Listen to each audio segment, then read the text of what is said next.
This is a never-ending cycle. I guess from the Israelis' point of view, what happened on October the 7th was on such a gigantically horrific scale.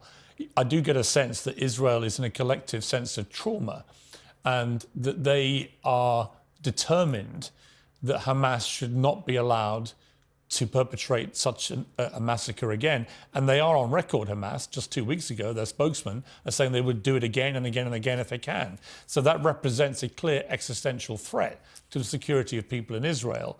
So I guess my question for you is, what should Israel's response be? Everyone is increasingly concerned about what is going on in Gaza. Clearly, the loss of civilian life is on a catastrophic scale. Nobody thinks this is right, but at the same time, I think many would share my view that Israel has a right to defend itself. The question is, how do they do that appropriately, and how do they get rid of Hamas, if indeed you think they should get rid of Hamas? Well, you're raising many questions and many fair questions.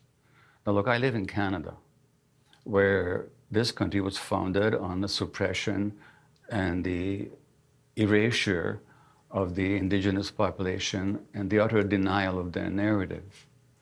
And in Canada, for example, there are horrendous residential schools where a few decades ago, if a native child spoke their tribal language, they'd have a pin stuck in their tongue. Now, most Canadians are not aware of that history. Most Israelis are not aware of the history of what the Palestinians have suffered. They don't know that in 1948, there were multiple massacres of large numbers of people by Israeli forces. They don't know the history, the subjective experience of the Palestinians. And in the absence of that knowledge, October 7th would just strike them as another horrific anti-Semitic event. I understand the desire for defense and certainly even a desire for revenge, but that's in the absence of knowing what the Palestinian experience has been.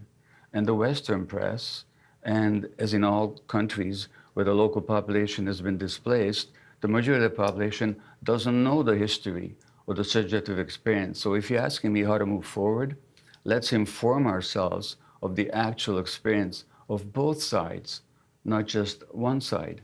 And just as you had this wonderful Israeli woman, Sharon here, who spoke with such humanity and such poignancy, you might have some Palestinians on explaining their experience of what it's like for them to live under occupation. And in the absence of that conversation, there's no moving forward. And that's all I'm asking for. Israel has the right to defend itself. Every country does. But Israel has no right to impose an occupation on people. Now look, I was born in Hungary. In 1956, when I was 13, studying for Bar Mitzvah, there was the Great Hungarian Revolution against Soviet occupation. And it was after that revolution that we became refugees and came to Canada. Now, did Russia have the right to defend itself against the Hungarian revolutionaries? You know, so, and mostly when we talk about Israel's right of defense, we're taking isolated Palestinian actions, but we're not saying that this population also has the right to defend against the occupation. I'm not justifying the terrible events of October the 7th. I'm talking in the absence of historical awareness. It all just looks like Israel defending itself. But against whom? Against the population that has been massacring in a number of thousands for 80 years and taking their lands and destroying their homes and jailing their children and torturing them. That's the history. Now, unless we know that, it all looks like this poor little country trying to defend itself. But against whom? Against people it's been occupying and displacing for 80 years. That's the history, as Israeli historians have shown. I don't make this stuff up. I wish it wasn't true. I wish I could believe in the dream of the Jewish state. I love that dream. Except I found out at what price, at what nightmare that imposed on the Palestinians. Can this statement give us a valuable opportunity to engage in a thoughtful exchange of ideas and perspectives? Can we agree about the points that are expressed here? If not, why not?